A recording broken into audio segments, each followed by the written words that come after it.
নমস্কার বন্ধুরা, ঘরোয়া রান্নাঘরে আপনাদের সকলকে স্বাগতম।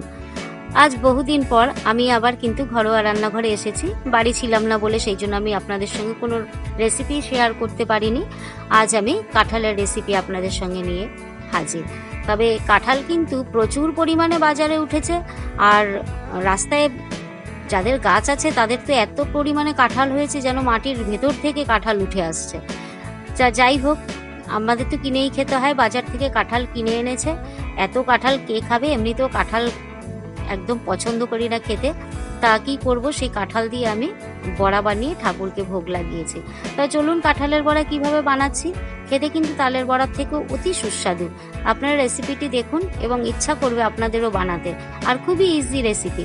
প্রথমে কাঁঠালের কোয়া থেকে আমি কাঁঠালের আটিগুলো বার করে নিচ্ছি, আর যে অংশটা ফেলে দিতে হয় এই পাতলা অংশ সেটাকেও আমি আলাদা করে নিচ্ছি। এই রেসিপিটি বানাতে সেরকম কোনো পরিশ্রম না, তালের বড়ার মতন করেই বানাতে হয়, কিন্তু খেতে কিন্তু তালের বড়ার থেকেও সুস্বাদু। আপনারা একবার খেলে বুঝতে পারবেন যে রেসিপিটি কত স্বাদের খেতে হয়।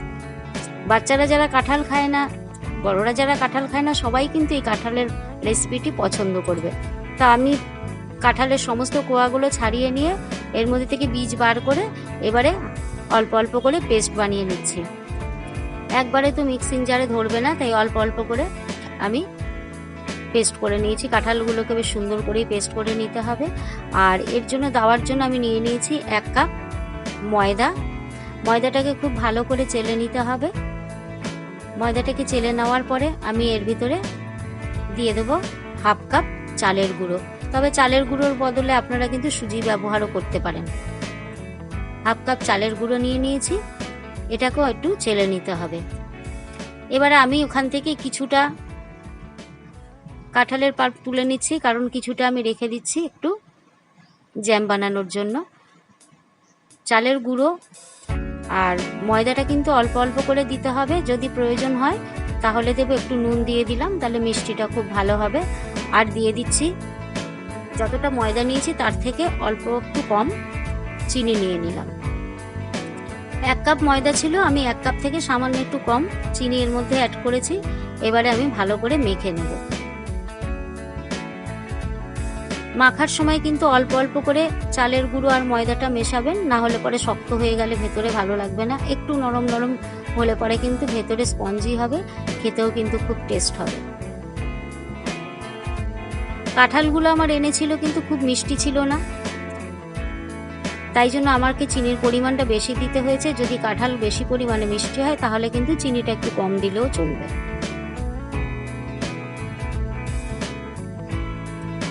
গাছে গাছে এত কাঁঠাল আমি দেখতে পাই রাস্তা দিয়ে চলার সময়। যাদের বাড়িতে কাঁঠালের গাছ আছে তারা ভাবে এত কাঁঠাল কি হবে। যাই হোক, একে ওকে দেওয়ার পরেও নাকি প্রচুর কাঁঠাল তাদের বেঁচে যায়। তারা কিন্তু এই রেসিপিটি অবশ্যই বানিয়ে নিতে পারেন। খেয়ে দেখবেন, রেসিপিটি কিন্তু অতি সুস্বাদু। আমি মাখিয়ে নিয়েছি। ঘনত্বটা একটু দেখে নেবেন আপনারা, এরকম ঘনত্ব হবে, বেশি টাইট হবে না। এবারে কড়াইতে বেশ কিছুটা সাদা তেল আমি দিয়ে দিয়েছি। সাদা তেলটা গরম হয়ে গেলে এর মধ্যে তালের বড়ার মতন করে অল্প অল্প আমি কাঁঠালের বড়া ছেড়ে দিচ্ছি। গ্যাসের আঁচটা কিন্তু মিডিয়ামে রাখতে হবে। নরম কাঁঠাল হলে তো আমি একেবারেই গিলতে পারি না, একটু খাজা কাঁঠাল হলে যাও খাই, নরম কাঁঠাল একেবারেই গিলতে পারি না। এই নরম কাঁঠালগুলোকে দিয়ে কিন্তু আপনারা এরকম তালের বড়া, পাটিসাপটা বানাতে পারেন, জ্যাম জেলি বানাতে পারেন। জ্যামটা কিন্তু রেখে দিলে অনেক দিন পর্যন্তই পাউরুটি, আটার রুটি দিয়ে খেতে ভালোই লাগে, খেতেও পারেন ফ্রিজে রেখে দিলে।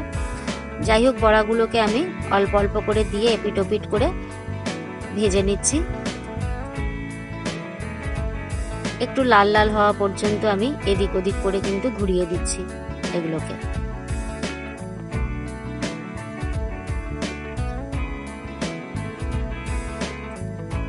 আঁচটাকে এই সময় আমি মিডিয়ামে রেখেছি। বড়াগুলো আমি ভেজে নিয়েছি, দেখুন কত সুন্দর লাগছে।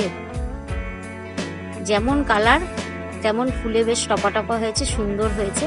বাদ বাকিগুলো আমি এইভাবে ভেজে নিয়েছি।